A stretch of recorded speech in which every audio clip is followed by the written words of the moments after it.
Hello you all, so in today's video I'm going to be showing you how I got this super cute soft glam smoky eye with a pop of color in the waterline look. So if you want to see how I got this look, then make sure you keep watching.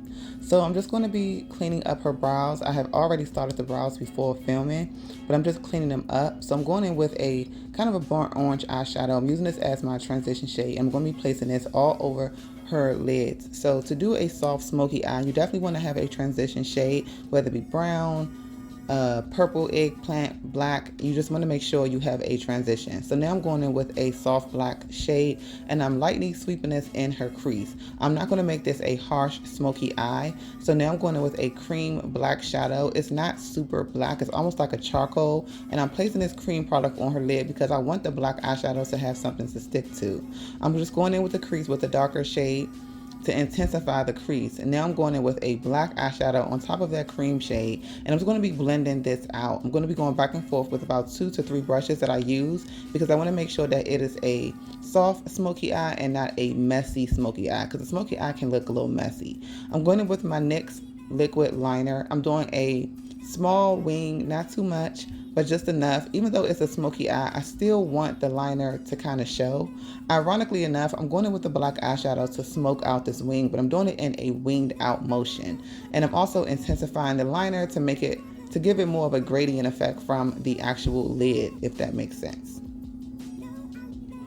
I already placed the glue on the lashes, which allows the lashes to stay a lot longer. Now I'm going in with a blue liner and I'm placing this in her waterline, and I'm just going to be smoking that blue liner out with a blue eyeshadow. The blue eyeshadow does have a little shimmer in it, but I absolutely love the way it looks. I personally haven't seen this before, but I liked it. So I am going in with the e.l.f. Power Grip Primer, and I also went in with my e.l.f. Hydrating Moisturizer, but it's the jelly one, if that makes sense. I'm going with the foundation. I believe this is the NW48, and also I mix it with the NW50. I'm going in with some concealer. The concealer I use today is the Nika K concealers. I think I use number 9 and number 8 if I'm not mistaken. So with her contour, I'm going with a contour palette. And I'm just going to be blending this out with my sponge. I decided to blend out the contour first around her hairline, on her cheekbones. And you want to make sure you blend out the makeup. To me, the best part of the makeup, or what makes the makeup and look like skin, is the complexion. So you really want to take your time to blend out the complexion as much as possible, whether it be on yourself or on your client, because clients' number one thing is it going to look like skin? Is it going to look like me? Am I going to look like myself? So I like to take my time and blend out the makeup. I did put the concealer and those products on with the brush, but I blended everything out with a beauty sponge because it just gives for a better blend. Now, for those of you who like to use a brush, I like to switch back and forth as of lately, but my thing is the sponge. I'm going in with my powder from Oraybeauty, and I'm going in with the shade Chocolate. I'm going to be pressing this underneath her eyes, but not too hard. Now, you can leave it like this and give off a natural under eye. This is very beautiful, very natural and soft looking. As you can see the difference between my powder, it's not cakey, it's not drying. Very beautiful, just love it. Okay, so I'm just going to be set underneath her eyes, the bridge of her nose, her forehead, the entire middle part of her face.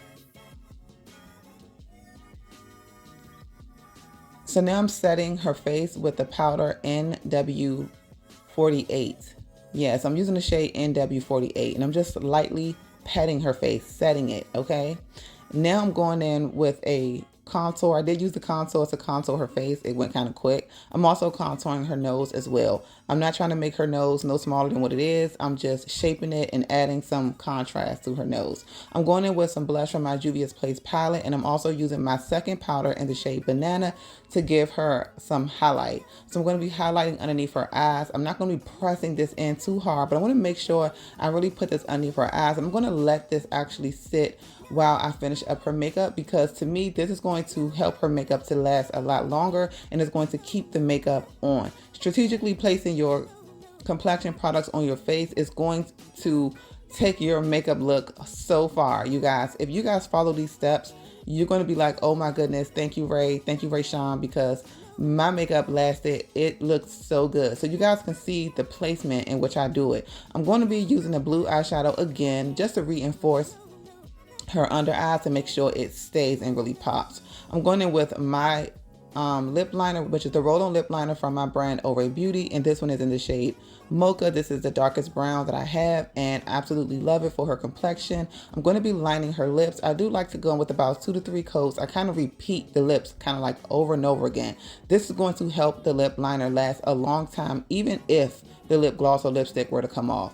I'm going in with my lip gloss in the shade For Her. As you guys can see, I did not use a lipstick because my lip glosses are so opaque that they can act as a lipstick, except for it's just in a gloss form, if that makes sense. So I'm just going to be blending this out over her lips. I'm going with another lip gloss of mine called Sleepover. This one is a lot lighter. I want her lips to pop and just look so cute, super nude. These nudes are perfect for my melanin girls, even my light skin girls. This is for everybody, okay? So we're gonna be blending this out back and forth. I'm very meticulous. I left a lot of parts out because I wanted this video to be quick.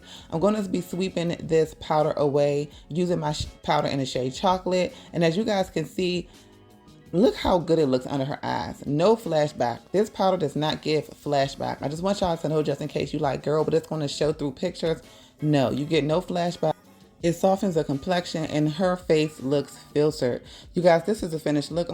I'm just going to be adding some finishing touches. I'm going to spray her face. I'm going to also just kind of reinforce those brows, add some mascara, and this is the finished look. You guys make sure you give this video a thumbs up. Subscribe to my channel if you are not already. Hit the notification bell so that you'll be notified when I upload a new video. And who can remember her from my very first client tutorial? I did this when I first started my YouTube channel, and she is back for another video. You guys, thank you so much for watching. I will see you all in my next video. I love y'all. Bye.